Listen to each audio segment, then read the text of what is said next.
Friends, welcome to channel. അപ്പോൾ നിങ്ങൾ already തമ്മിലും കാര്യങ്ങളൊക്കെ കണ്ട പോലെ തന്നെ നമ്മുടെ സാംസങ് അവരുടെ ഈ ഗ്രീൻ ലൈൻ ഇഷ്യൂ കാരണം അവരുടെ സ്ക്രീൻ റീപ്ലേസ്മെന്റ് പ്രോഗ്രാം, അതായത് ഫ്രീ സ്ക്രീൻ റീപ്ലേസ്മെന്റ് പ്രോഗ്രാം ഇപ്പോൾ എക്സ്റ്റെൻഡ് ചെയ്തിട്ടുണ്ട്. അതായത് നമ്മുടെ സെപ്റ്റംബർ 2025 വരെ ഇപ്പോൾ എക്സ്റ്റെൻഡ് ചെയ്തിട്ടുണ്ട്.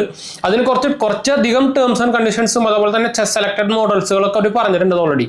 അപ്പോൾ ഫുൾ ഡീറ്റെയിൽസ് അറിയാൻ വീഡിയോ ഫുൾ കാണാൻ മറക്കണ്ട. അതുപോലെ തന്നെ നമ്മുടെ ചാനൽ ആദ്യമായിട്ട് കാണുന്നവരാണെങ്കിൽ എൻ്റെ പേര് അജയ്, ഞാനൊരു ഫൈനാൻഷ്യൽ അനലിസ്റ്റ് ആണ്. നമ്മുടെ ടെക്കിലും ഫിനാൻസിലും എക്സ്പീരിയൻസിലാണ് ക്വാളിഫൈഡ് ഉണ്ട്. നമ്മൾ സ്മാർട്ട് ഫോൺ ആർക്കിടെക്ചർ ഫീൽഡിലൊക്കെ വർക്ക് ചെയ്തതാണ്. അപ്പോൾ നമുക്ക് അതിൻ്റെ ഡീറ്റെയിൽസിലേക്ക് പോകാം. അപ്പോൾ അതുപോലെ തന്നെ നിങ്ങൾക്ക് ഇൻസ്റ്റാഗ്രാമിലും വേണമെങ്കിൽ മെസ്സേജ് ചെയ്യാം, പേജ് ഫോളോ അടിച്ചാൽ മതി. ഡിസ്ക്രിപ്ഷനിൽ ലിങ്കുകൾ കൊടുത്തിട്ടുണ്ട്. പിന്നെ എന്തെങ്കിലും സംശയങ്ങളൊക്കെ ഉണ്ടെങ്കിൽ കമന്റ് ചെയ്താൽ മതി, നമ്മളെല്ലാ കമന്റും പോകുന്നുണ്ട്. അപ്പോൾ എന്തായാലും നമുക്ക് വീഡിയോയ്ക്ക് പോകാം. അപ്പോൾ ഇത് ആക്ച്വലി ഇപ്പോൾ സാംസങ് ഓഫർ ചെയ്തേക്കുന്നത് S21 സീരീസുകൾക്കും S22 സീരീസുകൾക്കാണ്. എന്തിനാണോ S23 സീരീസ് അവർ സ്കിപ്പ് ചെയ്താൽ എനിക്ക് മനസ്സിലാവുന്നില്ല. എന്താ വെച്ചാൽ റീസെന്റ് ഏറ്റവും കൂടുതൽ റിപ്പോർട്ട് ആക്കുന്ന S23 സീരീസുകളാണ്. അതിനെ അവർ സ്കിപ്പ് ചെയ്തിട്ട് അവർ S22ഉം S21 മാത്രമാണ് ഇപ്പോൾ കൊണ്ടുവന്നേക്കുന്നത്. അതെന്ത് ഉടായ്പ പരിപാടിയൊന്നും അറിയില്ല.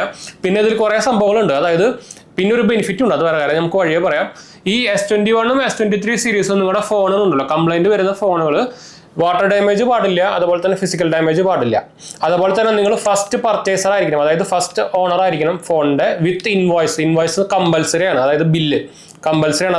അതുകൊണ്ട് തന്നെ കുറെ പേര് ഇപ്പോൾ ഈ ബില്ലിലാണ്ടൊക്കെ കുറെ OLX എന്നൊക്കെ കുറെ പേര് വാങ്ങിക്കുന്നുണ്ട്. ഒരു സാധനം വാങ്ങിക്കരുതല്ല ബില്ലിലാണ്ട്, എന്ന് വെച്ചാൽ അതൊക്കെ ടെസ്റ്റ് ചെയ്ത് കൊണ്ടുവരുന്ന ഡിവൈസുകളൊക്കെ ആയിരിക്കും. എന്തെങ്കിലും ഇല്ലീഗൽ യൂസ് ചെയ്യുന്ന IMEI നമ്പറൊക്കെ ആയിരിക്കും. പണി കിട്ടും പിന്നെ അത് വാങ്ങിച്ചു കഴിഞ്ഞാൽ. അതുകൊണ്ട് തന്നെ ബില്ലിലാണ്ട് ഒരു സാധനം വാങ്ങിക്കരുത് കേട്ടോ. OLX സെക്കൻഡ് ഹാൻഡ് ആയിക്കോട്ടെ, OLX എന്നല്ല കടയിൽ നിന്ന് ആയിക്കോട്ടെ, ഒരു സാധനം ബില്ലിലാണ്ട് ഒരു സാധനം വാങ്ങിക്കരുത്. അത് വാങ്ങിച്ചാലും കാര്യമില്ല, പക്ഷേ ഫസ്റ്റ് ഓണർ ആണെങ്കിൽ മാത്രമേ നിങ്ങൾക്ക് ഈ ഓഫർ കിട്ടുള്ളൂ, വേറെ കാര്യം കേട്ടോ. പിന്നെ വന്നേക്കുന്നത് പിന്നെ ഒരു ഗുണം എന്ന് പറഞ്ഞാൽ നമുക്ക് ആക്ച്വലി ഇവർ റീപ്ലേസ് ചെയ്യുന്ന സമയത്ത് ഒരു screen full already display full മാറ്റും.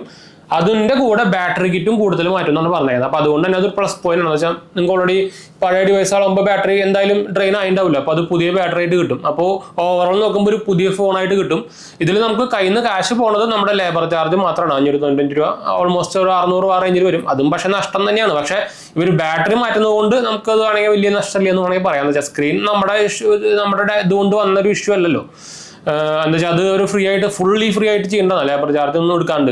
പക്ഷേ ഇതൊരു ബാറ്ററി കിറ്റും കൂടി ഇൻക്ലൂഡ് ആയിട്ട് വരുന്നതുകൊണ്ട് പിന്നെ വലിയ നഷ്ടമില്ല എന്ന് വേണമെങ്കിൽ പറയാട്ടെ. അപ്പോൾ ഇതാണ് ആക്ച്വലി ഇപ്പോൾ സാംസങ്ങിന്റെ സൈഡിൽ നിന്ന് വന്നേക്കുന്ന ഒരു അപ്ഡേറ്റ്. ഇപ്പോൾ റീസെന്റ് നമ്മുടെ iOS 18.4ന്റെ അപ്ഡേറ്റിന് ശേഷം കുറേ പേർക്ക് iPhone 13 സീരീസ് ഐഫോൺ ഇഷ്ടം പോലെ അടിച്ചു പോകുന്നുണ്ട്. ഞാൻ ഓൾറെഡി പറഞ്ഞിട്ടുണ്ടായിരുന്നു, ഇഷ്ടം പോലെ പ്രോ സീരീസുകൾ ഇഷ്ടം പോലെ വൈറ്റ് സ്ക്രീൻ ആവുന്നുണ്ട്. അപ്പോൾ അപ്ഡേറ്റിന് അതായത് വാറണ്ടി ഇല്ലാത്തവർ അപ്ഡേറ്റ് ചെയ്യുമ്പോൾ സൂക്ഷിച്ച് അപ്ഡേറ്റ് ചെയ്യാൻ മറക്കണ്ടെന്ന് വെച്ചാൽ ആപ്പിൾ അവരിതൊന്നും അറിഞ്ഞിട്ടേ ഇല്ല, അവർക്ക് ഇതൊന്നും അറിയില്ല. അവരുടെ ഫോണൊന്നും ഇതുവരെ കംപ്ലൈന്റ് ഒന്നും വരാത്ത ഫോണുകളാണ്. അതാണ് അവരുടെ ഒരു തീരുമാനം. അവർ ഇതുവരെയായിട്ടും ഒരു സാധനം അവർ എന്താ പറയുക പറഞ്ഞിട്ടും ഇല്ല, അതിന് ഒരു റീപ്ലേസ്മെന്റ് കൊടുത്തിട്ടില്ല, ഒരു സാധനം കൊടുത്തിട്ടില്ല. എന്ന് ഇതിന് മുമ്പും iPhone 13 സീരീസുകൾക്ക് കുറെ കംപ്ലൈന്റ് ആയിരുന്നു, അവരുടെ പെയിന്റ് പോണത്, അങ്ങനത്തെ കുറെ സംഭവമൊക്കെ ഉണ്ടായിരുന്നു. ഇതുവരെയായിട്ട് ഒരു സാധനം അക്സെപ്റ്റ് ചെയ്തിട്ടില്ല, ഒരു സാധനം കൊടുത്തിട്ടുമില്ല. സാംസങ് ഇപ്പോൾ ഇതുപോലെ ചില സാധനങ്ങൾക്ക് പിന്നെയും കൊടുക്കണമെന്ന് വിചാരിക്കാം. ചില സെലക്ടഡ് ടൈമിൽ 1 മാസം 2 മാസം എന്നൊക്കെ പറഞ്ഞാണ് കൊടുക്കാറ്. ഇപ്പോൾ പക്ഷെ അത് സെപ്റ്റംബർ വരെ കൊടുത്തിട്ടുണ്ട്. അപ്പോൾ അത്യാവശ്യം കുറച്ച് മാസങ്ങളുണ്ട്, അത് നല്ല കാര്യം. അതിൽ പക്ഷേ എന്തുകൊണ്ടാണ് S23 ഇൻക്ലൂഡ് ചെയ്യാത്തതെന്ന് എനിക്ക് മനസ്സിലായില്ല കേട്ടോ. എന്ന് വെച്ചാൽ ഇപ്പോൾ കൂടുതലായിട്ട് വന്നേക്കുന്നത് S23 സീരീസുകൾക്കായിരുന്നു. അപ്പോൾ എന്തായാലും ഇവർ അപ്ഡേറ്റ് പറയണ വന്നപ്പോൾ എന്തായാലും നമുക്ക് വൈൻഡപ്പ് ചെയ്യാം കേട്ടോ. അപ്പോൾ ഞാൻ നേരത്തെ പറഞ്ഞ പോലെ തന്നെ കമന്റ് ചെയ്യാനും അതുപോലെ തന്നെ ഫോളോ ചെയ്യാനൊന്നും മറക്കണ്ട.